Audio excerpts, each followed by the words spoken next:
ordinaryo ka lang mo sa simbahan, makasabisyo mo niya kung kay Lord. Kaya matiha, di na naman ka hindi, wala hindi na naminaan ang palibot kaya ikaw ginagamit ni Lord. Nga man, si Stephen, wala kayo naminaan siyang palibot ng tawang ng oras ko niya.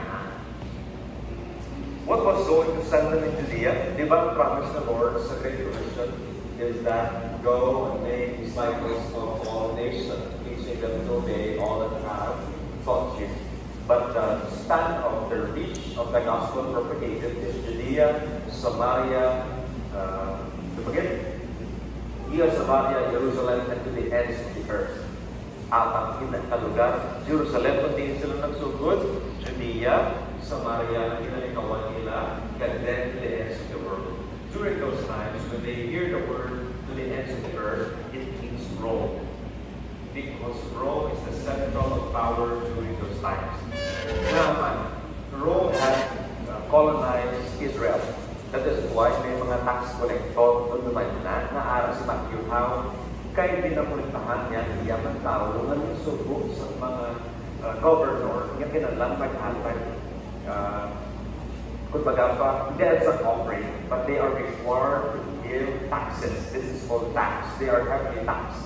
That is kinahatag sa Roman government. That is why ang mga paring nakulbaan man, because the power that was given to them was not anymore given to them by means of their own calling, but because of the Roman regime.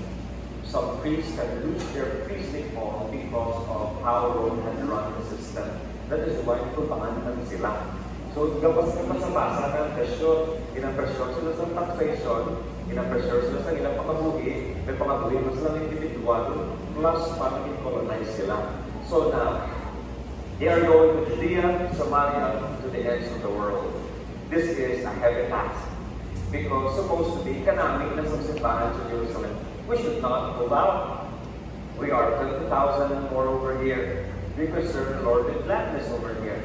But then, they have to scatter. What caused them to scatter? Not the missionary missions. Hindi ng missionary yung Stephen, ha? Padalata ka sa Kapulya, padalata ka sa Laos. No. There was no call like that during those times. The call was one, but persecution and martyrdom. They were persecuted, that is why they have to go out. Amo na nila ang buhay nilang Kristohano. Gina-persecute sila, so malabanan sila, mahalin sila pang tumibigay sa Jerusalem. And I will tell you why as the story continues. Now, there is less to no persecution. Can you tell me what persecutes believers today in the Philippines?